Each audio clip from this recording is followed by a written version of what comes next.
Thanks, Mayor. Hi, thank you for being here and for all the work you've been doing this far. I have some questions as well. I have some concerns with the modifications that you have been made that were presented on page 32, 33 in that area. How are you balancing community comments with, and so you spoke to this a little bit, but I guess I want to understand your process a little bit better on how you balance community comments with educating the public on why we're trying to move away from exclusionary zoning and why exclusionary zoning is harmful, and educating the public on the facts as well. And so how are you balancing those two very real things? And you as experts in this work, I think, know better than anybody that zoning laws are deeply political. And so how are you sort of balancing the needs for creating healthier, more vibrant neighborhoods and some of the community comments that we're receiving regarding building more barriers and building more and lifting up more exclusionary zoning practices? Great question. I think that educational component at the open house that I mentioned is going to be very important to help share that message about why we want to include these different housing types.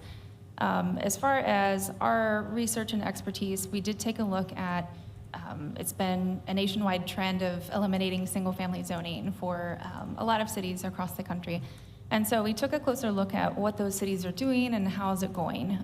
So most of the ones, maybe all of the ones that we looked at, the most that they allow in single-family areas at the more conservative end is up to 4 units by right.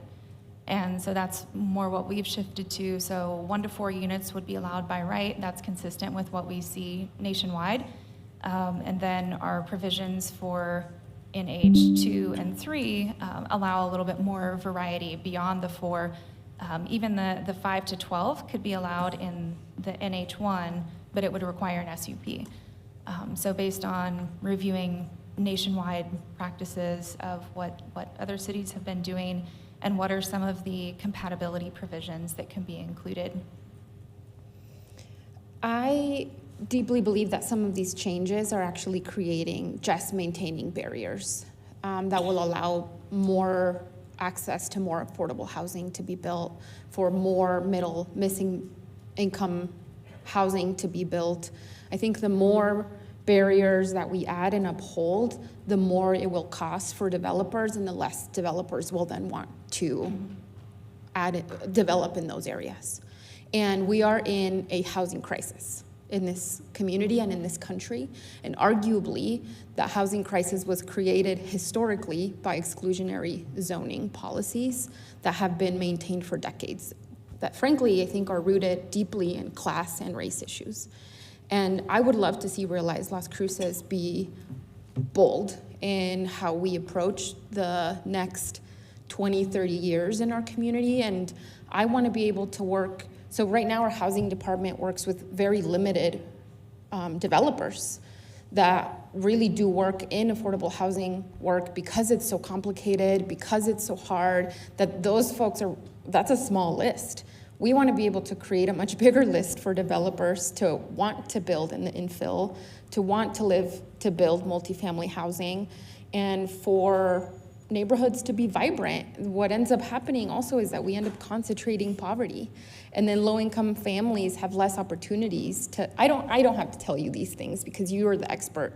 I guess I just feel like there has to be a balance between what we're hearing from community members, honestly, sometimes very politically leaning type of commentary, and the education that has to be presented to the public around why some of these pieces are essential for building vibrant neighborhoods. And so I feel like you've done revisions and revisions to this particular piece, but I still don't think it's right.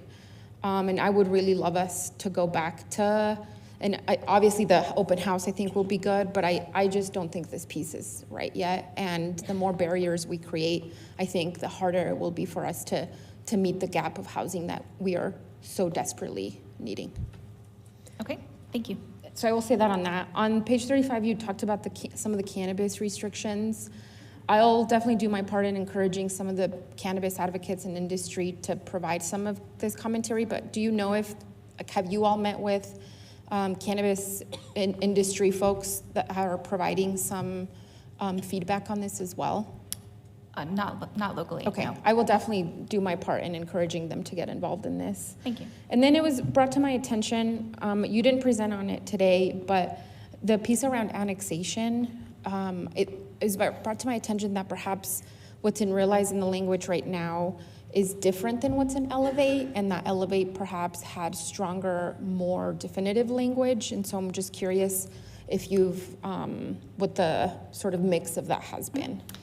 I believe that was addressed in the last draft. Okay. Unless maybe that comment came more recently, but we did hear a related comment and went back to Elevate and took exactly the text and put it in. Perfect. I think it's in verbatim in the latest draft, but Perfect. I will double Sorry, check. I was not updated on That's that, okay. but that's It's a long document to review twice.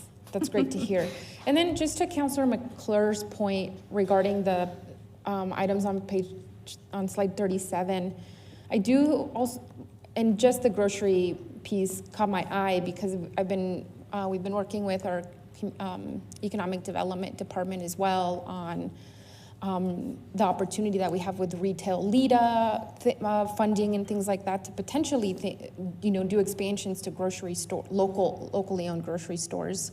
I am curious about some of the data points as we're building Realize Las Cruces, if we're looking at data points like the number of people, like the population that lives in a food desert, for example, and then if these restrictions then add to those kinds of harsh realities that exist in our community. Mm-hmm. We could also take another look at the list of uses that you see here, see if there are some that would be appropriate to put back in, like the local grocery store, and that already does have a square footage restriction on how large that can be to try to promote compatibility. Maybe that needs to be an even smaller one in H1 or something like that, but we can certainly re-review this list. Okay, thank you. I think the list generally looks, pretty right on, but the grocery store piece, I think just had more implications. Okay. And then those are all my questions. I really wanted just to frame my comments around the items on the slides 32 and 33 and really hoping we can continue that conversation. I just believe that it's not quite right yet. So thank you, I appreciate it. Thank you.